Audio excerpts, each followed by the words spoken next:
तो बच्चों इस वीडियो में हम लोग कुछ इम्पॉर्टेंट मैकेनिक्स के प्रॉब्लम डिस्कस करेंगे, जहाँ पर हम concept of g effective in electric field, कुछ ऐसे वेरिएशन होते हैं जिनमें इलेक्ट्रिक फील्ड में जी इफेक्टिव का कॉन्सेप्ट आप यूज़ कर सकते हैं। कुछ मैं एग्जांपल्स लेता हूँ। जैसे मान लेते हैं आपने काइनेमेटिक्स में बहुत ही सिंपल सा एग्जांपल एक पढ़ा कि अगर ये x y plane vertical plane है और इस एक्स वाई प्लेन में कोई प्रोजेक्टाइल मोशन आपने फेंका जिसकी स्पीड u है और एंगल थीटा है, तो इसका अगर टाइम ग्रेविटी का होता था डाउनवर्ड होता था और जो टाइम ऑफ फ्लाइट आता था ये 2u sine theta divide by G या 2 times uy divide by G आता था। Initial vertical velocity u sine theta, इसे uy कह रहे हैं हम लोग, और ये u cos थीटा है। और जो मैक्सिमम हाइट आती थी वो आती थी u square sine square theta divided by 2g, इसे आप uy का whole square divided by 2g मान सकते हैं। रेंज जो आती थी, this is your horizontal range, this is your maximum height, right. ये आती थी u square sine 2 theta divided by g, इसी को हम लोगों ने लिखा था 2 times ux uy divided by G, ठीक है ना। तो एक ही चीज़ है, 2 साइन थीटा कॉस थीटा लिख लेंगे, तो 2 times u cos theta ux हो जाएगा into u sine theta upon G हो जाएगा, ठीक है। तो ये फॉर्मूले अगर हम देखें तो यहाँ पर ये g आ रहा था। अब अगर मैं projectile motion in presence of electric field and magnetic field both, है ना, तो if uniform electric field and gravitational field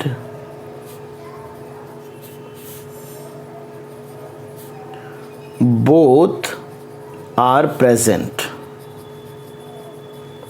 बेटा अगर दोनों मौजूद हों तो आप क्या चेंजेस आएंगे। जैसे मान लेते हैं कि हमने कहा कि ये हमारे पास एक प्रोजेक्टाइल मोशन हमने फेंकी, again u speed theta angle, और जो पार्टिकल जिसे हमने फेंका है उसके पास चार्ज प्लस q है और मास m है, और ग्रेविटी के साथ साथ एक डाउनवर्ड इलेक्ट्रिक फील्ड भी एग्जिस्ट कर रही।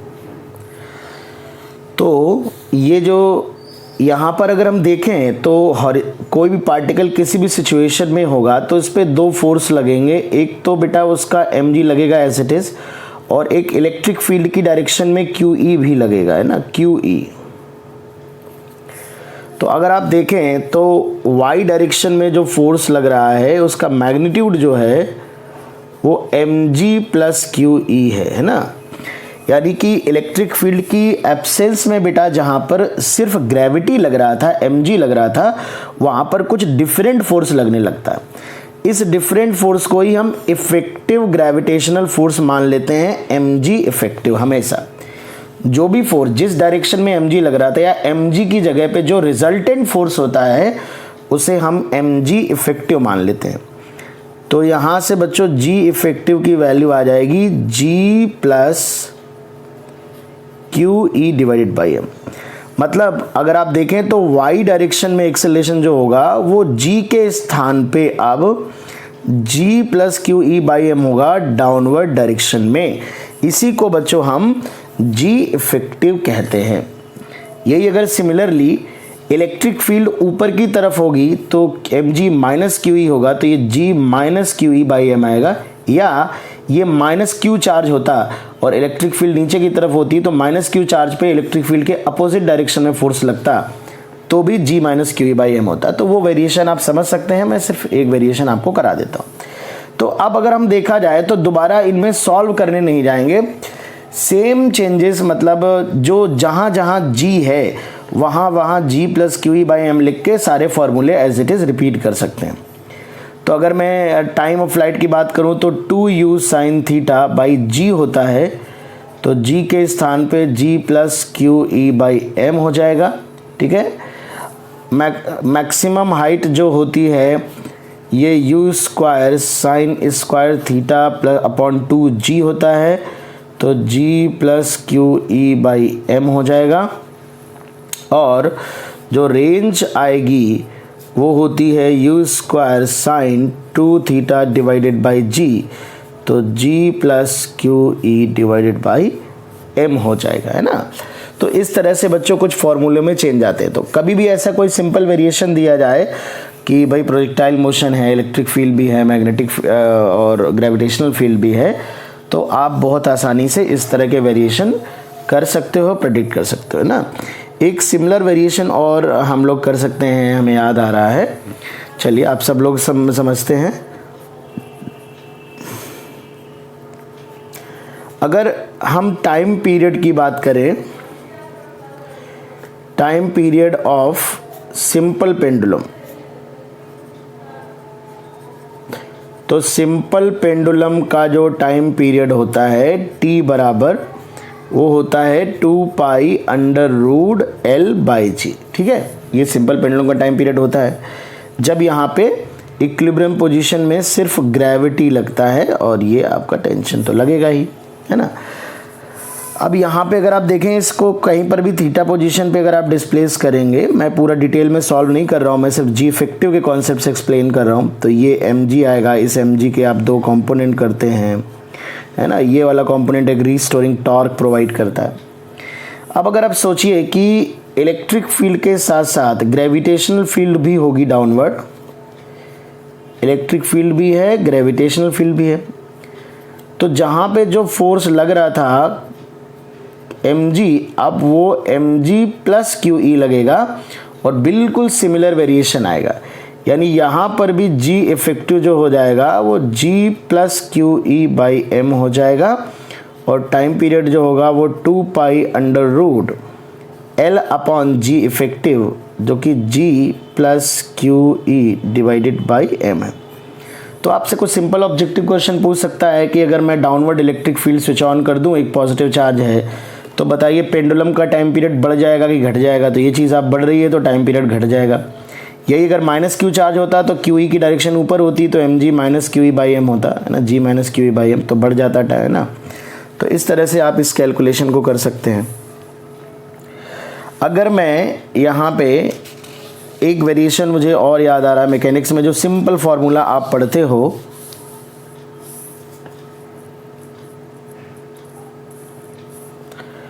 ठीक है। तो बेटा अगर आपको याद हो तो हम लोग वर्टिकल सर्कुलर मोशन में पढ़ते थे, वर्टिकल सर्कुलर मोशन। एक पार्टिकल को हम एक स्ट्रिंग से अटैच कर देते थे, m मास का पार्टिकल, और उसे v नॉट वेलोसिटी दे देते थे, और ये हमारी एक स्ट्रिंग होती थी मासलेस। तो to complete the circle without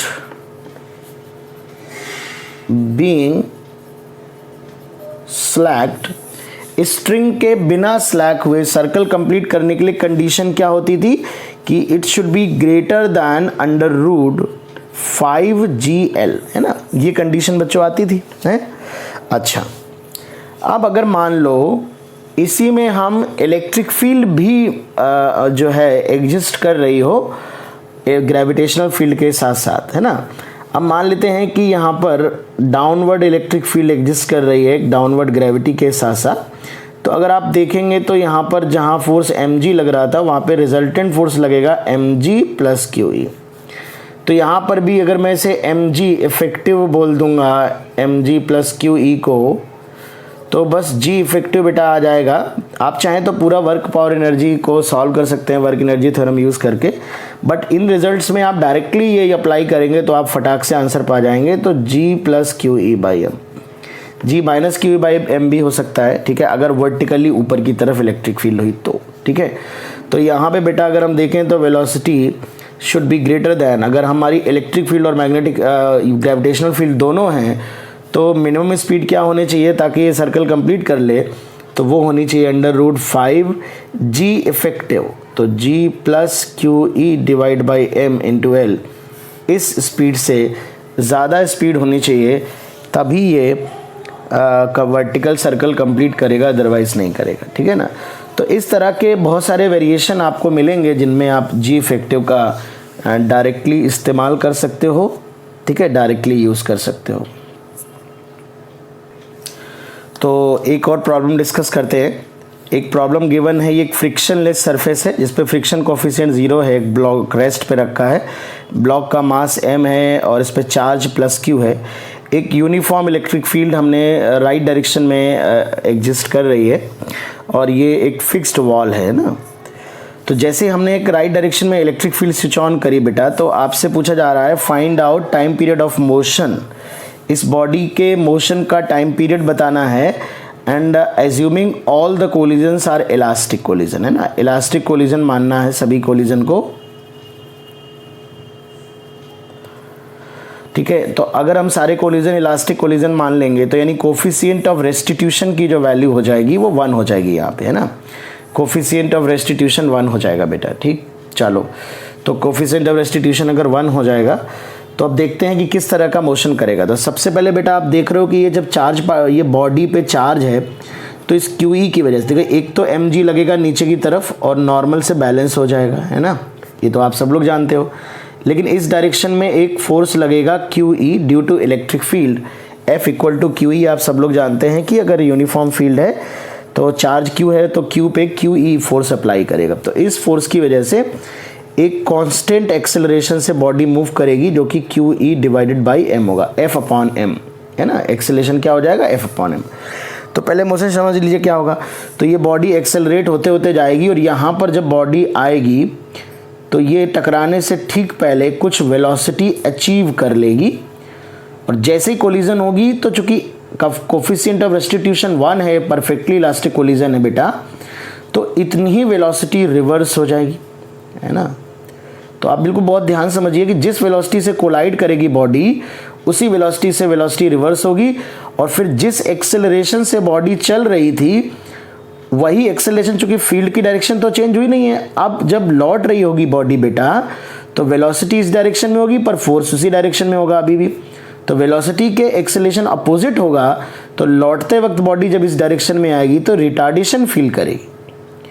और चूंकि अब जो उसने 0 से v वेलोसिटी अचीव करी थी कुछ टाइम में, अब v वेलोसिटी से 0 होने में बिल्कुल उतना ही टाइम लगेगा क्योंकि इनिशियल वेलोसिटी वही है 0, इनिशियल फाइनल का बस सीक्वेंस चेंज हुआ है और रिटार्डेशन हो गया।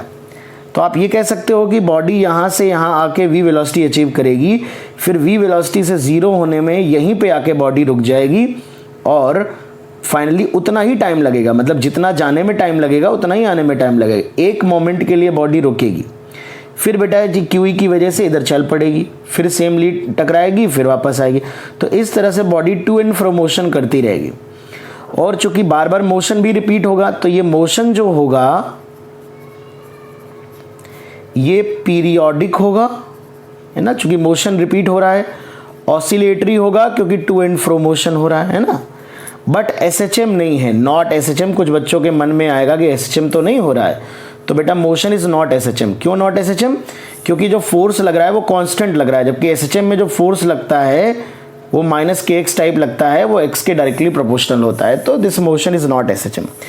तो बेसिकली टाइम पीरियड क्या है, एक ऑसिलेशन कंप्लीट करने में जो टाइम लगेगा बेटा वही हमारा टाइम पीरियड होता है। तो बॉडी यहाँ से यहाँ जाएगी और यहाँ से यहाँ आएगी, एक ऑसिलेशन कंप्लीट हो जाएगा, फिर एक यहाँ से यहाँ जाएगी, ये दूसरा ऑसिलेशन हो जाएगा। तो जाने में और आने में जो टाइम लग रहा है this is your complete 1 oscillation. तो सिर्फ एक तरफ का हम टाइम निकाल लें, दूसरी तरफ का टाइम हम अपने आप कैलकुलेट कर सकते हैं। ऑल राइट, तो चलिए हम कैलकुलेशन करते हैं। तो सबसे पहले हम देखते हैं डिस्टेंस हमें d दी गई है, तो s बराबर ut प्लस हाफ AT² अगर हम लगाएंगे तो d इक्वल टू u 0 है, हाफ एक्सेलरेशन है QE divide by m into t²। तो यहाँ पे अगर हम कैलकुलेट करें तो टाइम आ जाएगा √2md डिवाइडेड बाई QE। ठीक है, तो यहाँ पे जो टाइम पीरियड आएगा वो आएगा 2 टाइम्स टी, तो 2md डिवाइडेड बाई QE। तो this is the time period of this periodic motion. इस पीरियोडिक मोशन का ये बच्चों टाइम पीरियड आ जाएगा, ठीक है ना।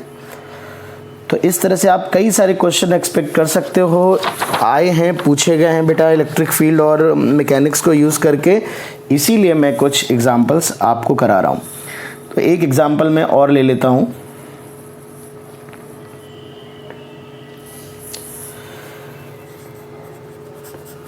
जैसे मान लेते हैं बेटा यहाँ पर एक स्प्रिंग से एक बॉडी अटैच्ड है, बॉडी का मास m है और बॉडी पे चार्ज प्लस q है, and this is your frictionless surface, there is no friction, spring constant k। तो बेटा अब ये हमें बताना है कि इफ इनिशियली, अगर initially body is at rest and spring is relaxed, spring अगर रिलैक्स्ड है, find out maximum extension in the spring and maximum speed of body, है ना। ये दो चीज़ें कैलकुलेट कर सकते हैं बेटा। तो मैक्सिमम एक्सटेंशन सबसे पहले अगर हम विचार करें तो देखिए यहाँ पर स्प्रिंग रिलैक्स है, तो यहाँ पर एक फोर्स QE लगेगा, ठीक है। और बिल्कुल सिंपल क्वेश्चन है, जैसे हम एक F फोर्स लगा दिया करते थे, क्वेश्चन हमने वर्क पावर एनर्जी में भी किया है और SHM में भी सिमिलर क्वेश्चन आता है, ठीक है ना। तो यहाँ पे अगर बेटा हम QE फोर्स अप्लाई कर रहे हैं, तो अगर आप देखेंगे ये बॉडी जब थोड़ा चलेगी तो QE ऐसे लग रहा होगा, कांस्टेंट है, और KX ऐसे लग रहा होगा। तो शुरुआत में जब तक QE KX से बड़ा होगा तब तक ये बॉडी एक्सेलरेट करेगी इस डायरेक्शन में, तो इसकी स्पीड बढ़ती जाएगी। और मैं मैकेनिक्स में कई बार बता चुका हूँ कि स्पीड मैक्सिमम वहाँ होगी जहाँ QE और KX बैलेंस होंगे। तो ये इक्विलिब्रियम पोजीशन होगी जहाँ पे, और ये सिंपल हार्मोनिक मोशन की भी इक्विलिब्रियम पोजीशन होगी जहाँ पे ये बॉडी जो है की स्पीड मैक्सिमम होगी। तो स्पीड हमेशा इक्विलिब्रियम पोजीशन पे मैक्सिमम होती है, बट बॉडी चूँकि यहाँ पे बहुत सारी स्पीड अचीव कर चुकी है तो बॉडी यहाँ रुकेगी नहीं, उस स्पीड की वजह से आगे चली जाएगी। आगे जब बॉडी जाएगी तो KX की वैल्यू QE से बड़ी होने लगेगी और ये रिटार्डेशन फील करने लगेगा और बॉडी धीरे धीरे स्लो होते होते रुक जाएगी। तो फाइनली बॉडी जब x की मैक्सिमम वैल्यू होगी, this is your maximum extension, तो बॉडी हमारी रेस्ट पे आ जाएगी उस मोमेंट पे।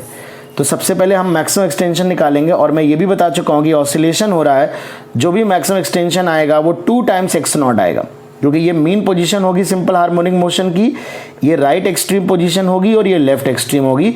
तो ये जो गैप होगा ये एम्पलीट्यूड होगा, तो जितना एम्पलीट्यूड लेफ्ट में होगा उतना ही राइट में होता है, ठीक है। अगर सिंपल हार्मोनिक मोशन हो रहा है तो डेफिनेटली तुम देखोगे कि XM की वैल्यू 2 टाइम्स x0 के बराबर आएगी, ठीक है ना। तो अगर आप SHM के बेसिक कॉन्सेप्ट क्लियर हैं तो आप डायरेक्टली बोल सकते हो कि अगर मैं मेथड 1 SHM का मेथड अप्लाई करूं तो डायरेक्टली हो सकता है। चलिए पहले मैं वर्क एनर्जी थ्योरम से लगाऊंगा, चूँकि SHM हम लोग को डिटेल में भी पढ़ना है।